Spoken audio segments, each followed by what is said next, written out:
Hello, I'm Will, Deputy Librarian at New College Library. Welcome to this new video in our Curators Choice series, highlighting the special collections of New College, Oxford. Today, I'll be talking about this beautiful volume in front of me. It is the first atlas produced of any country in the world, the Atlas of the Counties of England and Wales by Christopher Saxton, created in 1579. In total, the atlas contains 35 unique maps. Each map bears the arms of Elizabeth I and Thomas Seckford, Saxton's patron.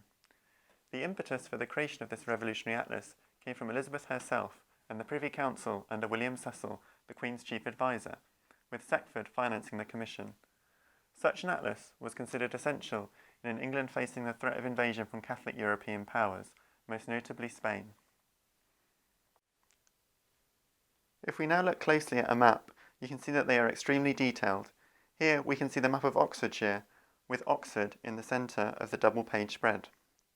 All cities, towns, villages, rivers and bridges are shown in remarkable detail and are the result of much work. Starting in 1574 and completing 4 years later, Saxton created these maps following initial surveying of the country and manuscript drafting.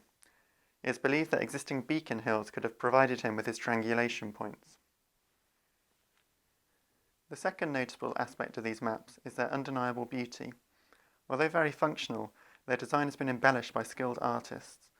Throughout the entire atlas, Flemish and Dutch engravers added several images to decorate each map. The most appealing of these appear off the coast. Here you can see the map of the Thames estuary.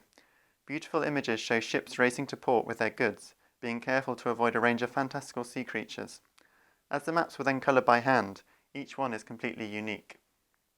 Produced in such a short time frame, the map was a cartographical revolution. As late as 1520, only a small fraction of the English population had ever seen a map, let alone used one. With the publication of this atlas just 50 years later, the country was now at the forefront of geographical developments in Europe. In a time when most people travelled little, it gave noble men and women a chance to see not only their own lands, but also how they fitted into the map of the entire country. Indeed, the atlas became extremely popular amongst members of the gentry. The New College Atlas proves this, as it was owned by the influential Savile family, an aristocratic family with extensive lands in Yorkshire.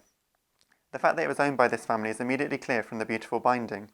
Here, you can see a gilt-stamped centrepiece with John Savile's name clearly visible. If we turn to the flyleaves, we can see more traces of civilian ownership. Written in a rather untidy scrawl here, you can see the record of family events across many decades. The writing records births, marriages and deaths, extending back centuries before the time of the writers and linking the family with important historical events in their Yorkshire homelands. If you look closely, you can see that numerous members of the family have been involved in creating this family tree, correcting and adding to each other's contributions in English and Latin. The book's provenance alone makes it a unique historical artefact. It is, however, not only famous because of its ownership. If we turn to the Frontis Piece, we can see this splendid image of Elizabeth I, seated on her throne. In this copy, she has her dress stretched across her knees. This makes it one of less than 10 to feature the image in this form, as apparently Elizabeth did not like this depiction of her, resulting in the engraving being hastily altered. Most surviving copies contain this latter version. The New College copy, therefore, is very special. New College's copy of Saxton's Atlas is, therefore, an important document in the history of cartography. Especially important for those interested in the mapping of England, it is amazingly accurate even today. Its ownership history and rare frontispiece only add to its significance. Consulted by scholars from all over the UK and further afield, it is without doubt a true treasure of the collections here at New College.